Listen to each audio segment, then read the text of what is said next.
प्रेरणादायक और मनोरंजक कहानियों के लिए चैनल को लाइक और सब्सक्राइब करें। एक राजा का बुद्धिमान मंत्री था।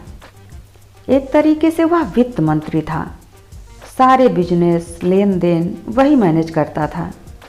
लेकिन किसी ने राजा से कहा कि आपका मंत्री जो है ईमानदारी के चक्कर में आपका नुकसान करवा रहा है। आपको सिर्फ और सिर्फ घाटा झेलना पड़ रहा है। आप इस मंत्री को बदल क्यों नहीं देते? राजा ने कुछ दिन तो उस बात को नज़रअंदाज किया, लेकिन कुछ दिनों के बाद उसे लगने लगा कि बात सही है। उस ईमानदार मंत्री के चक्कर में मेरा नुकसान हो रहा है। मुझे इस मंत्री को वाकई में बदलने की ज़रूरत है। उसने फैसला लिया और उस मंत्री को मंत्री पद से हटा दिया। एक लड़का उसकी समझ में उसे बुद्धिमान लगा। उस लड़के को मालूम था कि पुराने वाले को इसलिए हटाया गया क्योंकि वह प्रॉफिट राजा को नहीं दे पा रहा था। जो नया लड़का था, इसका यह मकसद था, यही एक लक्ष्य था, ताकि ज़्यादा से ज़्यादा प्रॉफिट कमा के राजा को दे सके। उसके लिए कुछ भी करना पड़े, राजा को खुश रखने के चक्कर में यह सब कुछ करने के लिए तैयार था। इसने पहला सौदा, पहली डील की और उसमें राजा को सीधा सीधा प्रॉफिट हो गया। राजा बड़ा खुश हुआ कि वाह क्या बात है, यह है वित्त मंत्री असली वाला। उस मंत्री को अच्छा सा इनाम दिया गया, मतलब पहले ही दिन में इतना बड़ा इनाम मिल गया।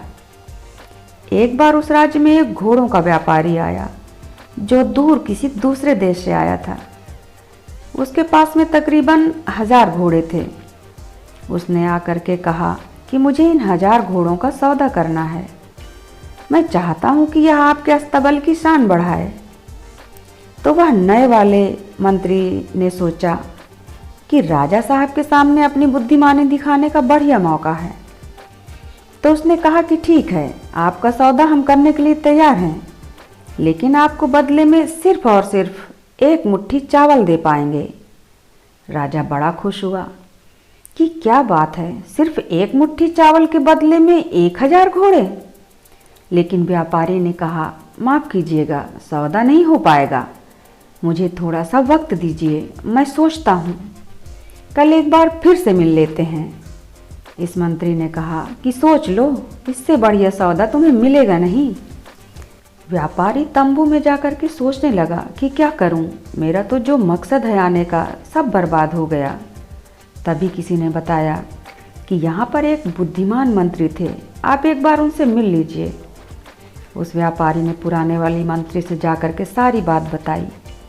पुराने वाले मंत्री ने कहा कि एक काम करो, आज रात नए मंत्री को एक बढ़िया सा तोहफा देना और कहना कि इस तोहफे के बदले में सिर्फ यह चाहिए कि कल आप दरबार में एक मुट्ठी चावल का मतलब समझा देना।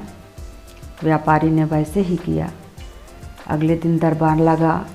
पुराना मंत्री भी पहुंचा, सारे लोग वहां पहुंचे, व्यापारी भी पहुंचा। उसने कहा कि राजा साहब माफ़ कीजिएगा, सौदा तो बन नहीं पाया, मैं अपने देश वापस जा रहा हूँ, लेकिन एक बात जानना चाहता हूँ कि एक मुट्ठी चावल का आपके राज्य में मोल क्या है? राजा ने सीधा अपने मंत्री की तरफ इशारा किया कि आप ही बताइए। अब मंत्री ने पिछली रात में ही उस व्यापारी से गिफ्ट लिया था, तो उसके ऊपर यह भी जिम्मेदारी थी कि उसे व्यापारी को भी खुश करना था। राजा साहब को तो खुश ही कर रखा था। इस मंत्री ने कहा कि हमारे राज्य में एक मुट्ठी चावल का मतलब है पूरा राज्य, सारे महल, यह सारी हवेलियाँ।